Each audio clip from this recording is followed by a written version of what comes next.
Mrs তাবিয়াত ইয়াদিক আপনি লিখেছেন, মেয়েদের মাসের একটা নির্দিষ্ট সময় নামাজ পড়তে হয় না, ওই সময় কি নখে নীল পালিশ লাগাতে পারবে?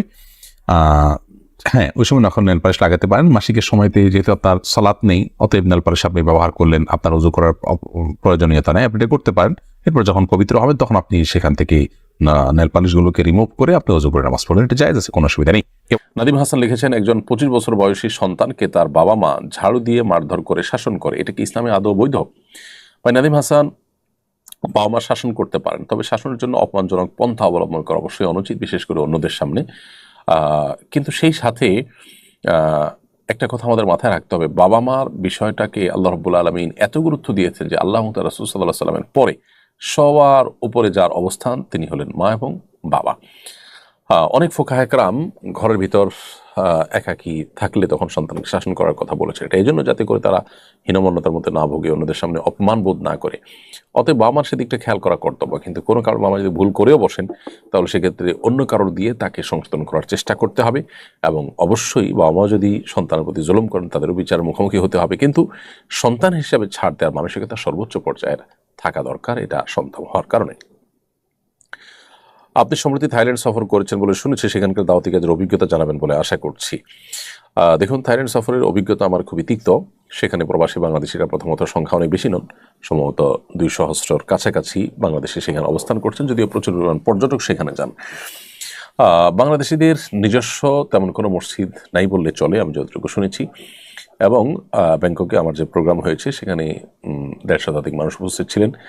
এটা আমার জানা মতে বা সেখানকার প্রবাসীদের ভাষ্য মতে বাংলাদেশিদের প্রথম কোনো দিনই আয়োজন, যা খুবই দুর্ভাগ্যজনক। বাংলাদেশ থেকে মাত্র 2 ঘন্টা বিমানের দূরত্ব, এরকম একটা জায়গায় বাংলাদেশিদের সেখানে আরও বেশি দাওয়াতি কাজ, ইসলাম চর্চা হওয়া উচিত। বিশেষ করে সেখানকার যে সার্বিক পরিবেশ, সে পরিবেশে আমাদের দিনই চর্চা যদি আরও ভালোভাবে, শক্তিশালীভাবে, বলিষ্ঠভাবে না থাকে, তাহলে সেক্ষেত্রে আমাদের ঈমান, আমল, আমাদের আখলাক চরিত্র ধরে রাখা খুবই কঠিন। সেজন্য যারা সেখানে আছেন তাদেরকে আমরা উদাত্ত আহ্বান রাখতে চাই, তারা যেন আরও বেশি বেশি সেখানে দাওয়াতি কাজ করেন এবং নিজেদের বিভিন্ন দাওয়াতি কাজের জন্য দিনই চর্চা কেন্দ্র বাড়ান এবং নিজেদের মধ্যে বিভিন্ন রকমের কোরআনের হালাকা, দাওয়াতি কাজ, অ্যাক্টিভিটিস, এগুলো যেন তারা বাড়ান, এই জন্য তাদেরকে আমরা অনুরোধ করব। সালাউদ্দিন মোল্লা, আপনি ইউটিউব চ্যানেলে আমাদের লিখেছেন, ইন্ডিয়া থেকে বলছি, আমি একটা গহনার দোকানে কাজ করি, আমি বিভিন্ন রকম মূর্তির ডিজাইন করতে হয়, আমার উপার্জন কি হালাল হচ্ছে? মূর্তির ডিজাইন করতে হয় এরকম চাকরি আপনার জন্য করা জায়েজ হবে না, কারণ মূর্তি তৈরি করা এটা হারাম, আমরা সবাই জানি।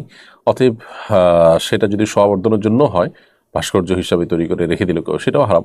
কারণ নবী করিম সাল্লাল্লাহু আলাইহি ওয়াসাল্লাম বলেছেন, লা তাদখুলুল মালাইকাতু বাইতান ফীহি কালবুন আও সূরা, সহিহ বুখারীর হাদিস এটি। সেই ঘরে রহমতের ফেরেশতা প্রবেশ করবে না যেখানে কুকুর অথবা প্রাণীর ছবি থাকে। তাহলে সেক্ষেত্রে এই যে ভাস্কর্য বা আপনি মূর্তি তৈরি করছেন, এটি হারাম কাজ। আপনি নিজের জন্য করছেন না, নিজে রাখছেন না, কিন্তু আরেকজন রাখছে, আপনি সেখানে সহযোগিতা করছেন। যিনি অপরাধ করেন বা গুনাহ করেন আর যিনি সহযোগিতা করেন সমান অপরাধী হয়, সেই জায়গা থেকে আপনার জন্য এটি জায়েজ হবে না। তবে আপনার শ্রমের সবটুকুন টাকার জন্য হয়তো হারাম হয়ে যাবে না, কারণ হলো আপনি এই মূর্তির বাইরে আরও যে সমস্ত জিনিসপত্র তৈরি করেন, হালাল জিনিসপত্র, সেই অংশের উপার্জন আপনার জন্য হালাল হবে।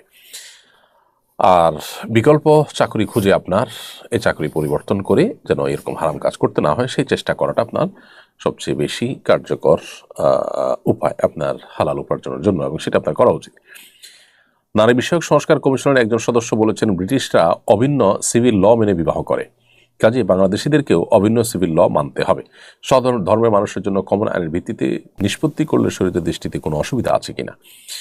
দেখুন, নারী সংস্কার কমিশনের সদস্যরা পশ্চিমা পৃথিবীতে যা পেয়েছেন সেটাকে হুবহু কপি পেস্ট করে আমাদের দেশে চাপিয়ে দেওয়ার চেষ্টা করছেন এবং তাদের সুবিধা মতো পশ্চিমাদের কাছ থেকে যা জানে আর সেটা নিচ্ছেন। পশ্চিমাদের কাছ থেকে নেওয়ার আরও অনেক জিনিস আছে, সেগুলোকে তারা খুব সচেতনভাবে এড়িয়ে চলেছেন। একজন ইতালিতে গিয়ে দেখেছেন সেখানে মানুষ পাস্তা এবং পিজা খায়, এটাই তাদের প্রিন্সিপাল ফুডের মতো, সব জায়গায় এটা পাওয়া যায়, সবাই এটা দিয়ে লাঞ্চ ডিনার করছে। এটা দেখে বাংলাদেশে এসে তিনি যদি দাবি করেন যে এখানে ভাত মাছ কেন, এই কার্বোহাইড্রেট এত বেশি কেন খাবে, দরকার কি ভাত মাছ খাওয়া, আমরা তাহলে পিজা এবং পাস্তা এদেশে ঘরে ঘরে লাঞ্চ এবং ডিনার হিসাবে খাই।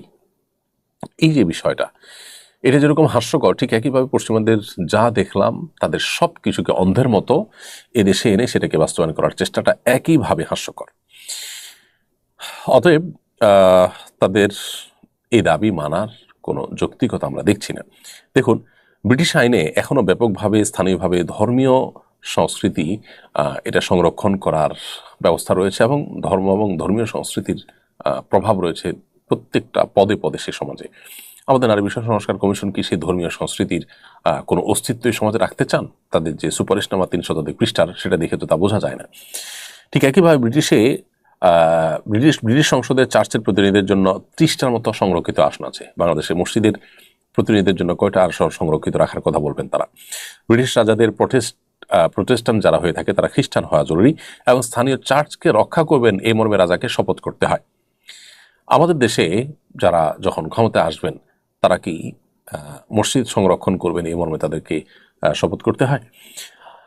নারীবাদীরা ব্রিটেনের এই সমস্ত দিকগুলো বাংলাদেশে চান না, তারা তাদের সুবিধা মতো দিকগুলোকে বাস্তবায়ন করতে চান। তারা যে সমাজের গণশত্রু সেটা বোঝার জন্য পণ্ডিত হওয়ার কোনো প্রয়োজন নেই।